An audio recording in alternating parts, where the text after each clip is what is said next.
புதுக்கோட்டை சந்தப்பேட்டை அருகே நடுநிலைப்பள்ளியில் புன்னகை பள்ளி சிறார்களின் வாய் சுகாதார திட்டத்தின் கீழ் அரசு மருத்துவக் கல்லூரி பல் மருத்துவமனை சார்பில் பல் பரிசோதனை முகாமினை சட்டமன்ற உறுப்பினர் மருத்துவர் வை முத்துராஜா துவக்கி வைத்து பார்வையிட்டார். அதனைத் தொடர்ந்து பண்ணை பகுதிக்கு மின்வாரியம் சார்பில் அபிராமி நகரில் அமைக்கப்பட்ட புதிய மின் மாற்றியினையும் துவக்கி வைத்தார். இதில் பல அரசு அதிகாரிகள் கலந்து கொண்டனர்.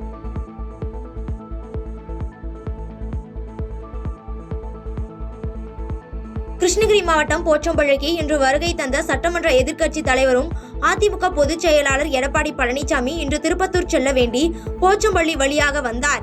அங்கு அவர் வருகைக்காக காத்திருந்த அதிமுகவினர் சால்வை மற்றும் பூங்கொத்துகளை வழங்கி வரவேற்றனர்.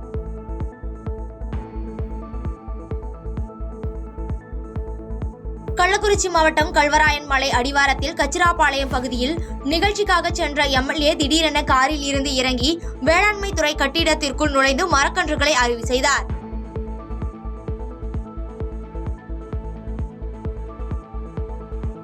மயிலாடுதுறை மாவட்டத்தில் ஊராட்சி செயலர்களை தமிழக அரசின் ஓய்வூதிய திட்டத்தில் இணைக்க வேண்டும் என்ற ஒற்றை கோரிக்கையை வலியுறுத்தி ஊராட்சி செயலர்கள் ஒருநாள் தற்செயல் விடுப்பு எடுத்து ஆட்சியர் அலுவலகம் முன்பு கவன ஈர்ப்பு ஆர்ப்பாட்டத்தில் ஈடுபட்டனர்.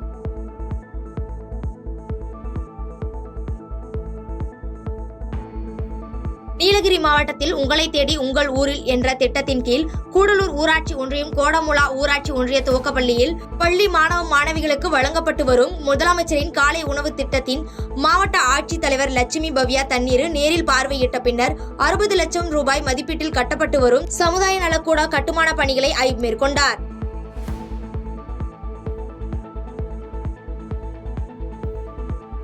கோவை மாவட்டத்தில் சட்டமன்ற பேரவை அரசு உறுதிமொழி குழு தலைவரும் பன்ருட்டி சட்டமன்ற உறுப்பினருமான வேல்முருகன் தலைமையில் மாவட்டத்தின் பல்வேறு பகுதிகளில் சென்று நடைபெற்று வரும் பணிகளை ஆய்வு செய்து வருகிறது. அந்த வகையில் கோவை காந்திபுரத்தில் உள்ள செம்மொழி பூங்கா கட்டும் பணிகளை முதலில் குழுவினர் ஆய்வு செய்தனர். ஆய்வில் கோவை மாவட்ட ஆட்சியர் கிராந்திகுமார் மற்றும் கோவை மாநகராட்சி ஆணையர் சிவகுரு பிரபாகரன் செம்மொழி பூங்கா திட்டங்கள் குறித்து சட்டமன்ற உறுப்பினர் வேல்முருகனிடம் எடுத்துரைத்தனர்.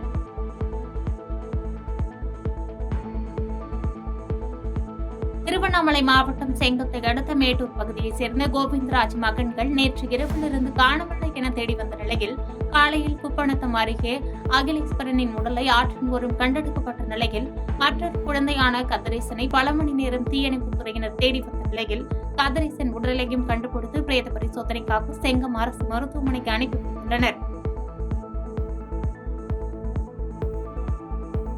தருமபுரி மாவட்ட ஆட்சித்தலைவர் சாந்தி முன்னிலையில் பெண்ணாகரம் பகுதியில் மூலதன மானிய திட்டத்தின் கீழ் ரூபாய் 4.50 கோடி மதிப்பீட்டில் புதிதாக கட்டப்பட்டு வரும் பேருந்து நிலையம், கிருஷ்ணாபுரம் காட்டுக்குள்ளை பகுதியில் அடிப்படை வசதிகளான குடிநீர் வசதி, சாலை வசதி, மின்சார வசதி என அடிப்படை வசதிகள் குறித்து மக்கள் மனு அளித்திருந்த நிலையில் மனுக்கள் குழு இன்று நேரில் ஆய்வு செய்தது.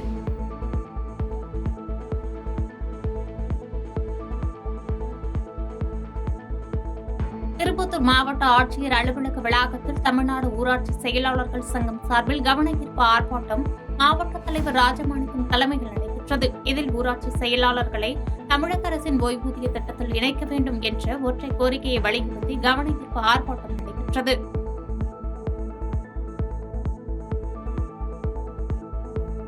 தமிழக அரசின் ஓய்வூதிய திட்டத்தில் தங்களை இணைக்க வேண்டும் என்ற கோரிக்கையை வலியுறுத்தி கடலூர் பழைய மாவட்ட ஆட்சியர் அலுவலகம் எதிரே தமிழ்நாடு ஊராட்சி செயலாளர்கள் சங்கம் சார்பில் கவன ஈர்ப்பு ஆர்ப்பாட்டம் நடைபெற்றது. இந்த கவன ஈர்ப்பு ஆர்ப்பாட்டத்தில் தமிழக அரசின் ஓய்வூதிய திட்டத்தில் ஊராட்சி செயலாளர்களை இணைக்க வேண்டும் என்ற ஒற்றை கோரிக்கைகளை வலியுறுத்தி கோஷங்களை எழுப்பினர். பாதகம் செய்பவரை கண்டால் நாம் பயங்கொள்ளலாகாது பாப்பா, மோதி மிதித்து விடு பாப்பா, அவர் முகத்தில் உமிழ்ந்து விடு பாப்பா. அண்மை செய்திகளை உடனுக்குடன் தெரிந்து கொள்ள இணைந்திருங்கள் இயம்நாடு தொலைக்காட்சியுடன்.